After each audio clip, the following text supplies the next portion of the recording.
денес сум во посета на Радовиш, на фирмите од малото стопанство во Радовиш, кое што е многу значајно за овој град, и сметам дека за Македонија сега како земјата излезе од кризата, односно и како е кризата зад нас, е значајно да има нови инвестиции, да има отварање на работни места. За тоа да се случи, секако државата треба со добри закони и со добра даночна политика да помогне. И од ова што го слушаме и од плановите што ги имаме за следните 4 години, евидентно е дека Македонија мора да остане земја со најниски даноци во Европа.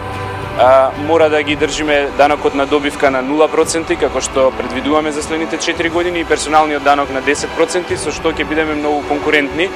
И истовремено ќе им помогнеме на фирмите преку обезбедување на поволни кредитни линии, што е вториот клуч за успех во бизнисот. Значи имаме план со 150 милиони евра кредитната линија од Европската инвестициска банка и со домашните извори на средства од домашните банки да помогнеме да се развие инвестицијскиот циклус и да на тој начин овие мали и средни компании да можат да планираат нови инвестиции и да можат да го развијат својот бизнис. Секако дека и другиот дел од бизнис климата е значаен и во тој дел ние ќе продолжиме со политиката на ниски трошоци, на регулаторна гилотина, на поедноставување на условите за бизнис, на овозможување на електронско водење на бизнисот, се тоа што може да им го олесни на стопенствениците животот преку добра законска регулатива и преку ефикасно работење на администрацијата, како и преку дополнителни финансиски средства кои што кажав ги обезбедивме од Европската инвестициска банка.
Денеска имаме убав повод во општина Василево, во Ангелци, во Идрениково и во други места да означиме почеток на градба на нови повеќе наменски игралишта што ги реализира Агенцијата за млади спорт, почнување на почеток на градба на основно училиште и слични објекти кои што се значајни за подобрување на животот на граѓаните на општината Василево.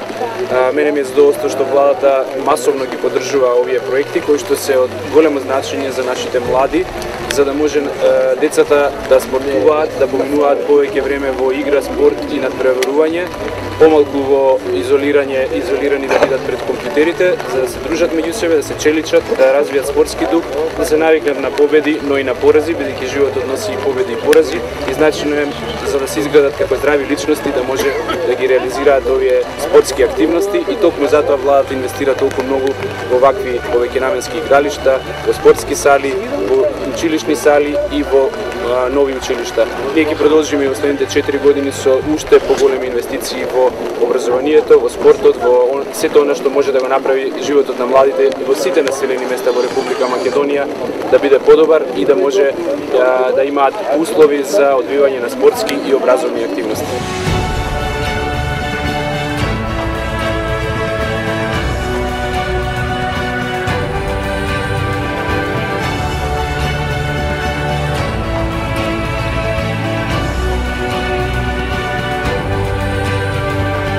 Кризата е веќе зад нас и ние ќе настојуваме и во следниот период да исполниме она што го ветуваме во новата програма, во манифестот, а таму стои дека ќе инвестираме многу во подобрување на инфраструктурата и градоначалникот денес зборуваше за некои работи околу тоа на локално ниво што ќе се прави, меѓутоа мојот впечаток е дека за Раклиш треба да се направи и доста повеќе. Ние ќе гледаме со буџетски средства да дополниме оваа програма, за да може да направиме тука и некои игралиште за младите, да може да се направат некои други инфраструктурни работи што ќе им помогнат на жителите на Раклиш да имаат подобри услови за живот. Се разбира, ќе продолжиме и со субвенционирање на земјоделството. Во тој дел планираме големи средства да завршат во македонското земјоделие. Околу 670 милиони евра се наменети за земјоделците. Нашите пензионери ќе имаат ново покачување на пензиите за цели 30%, кое што ќе го реализираме етапно во секоја година. И ќе има ново покачување на платите и на социјалната помош. Затоа, да кажам и за оние што имаат потреба да земат кредит за решавање на стамбено прашање или за купување или за изградба на куќа, во програмата на ВМРО-ДПМН има два проекти со кои што се предвидува државна подршка во првите 5 години од земањето на кредит, односно враќањето на кредитот, половина месечна рата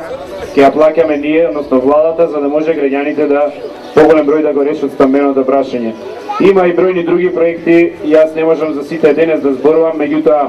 сакам едно да ви порачам. Со оглед дека тука доаѓаат и нашите политички противници, со оглед дека и тие ветуваат разни работи, вие како наши поддржувачи, меѓутоа и оние што се уште се мислат или не знаат дали да излезат на гласање, треба да размислувате за тоа кој што направил за вас и колку пари имало за подобрување на животот и на стандардот на граѓаните кога имал шанса да направи. И ако така размислувате, јас сум сигурен дека и Раклиш, и цел Радовиш, и цела Македонија повторно ќе дадат подршка за оваа политичка гарнитура, за Никола Груевски да биде иден премиер на Република Македонија и ВМРО-ДПМН да продолжи да ја води земјата. Да, реформите ќе победат. Зоран Ставрески. Изборна единица 4. Гласај за број 5. Реформите ќе победат.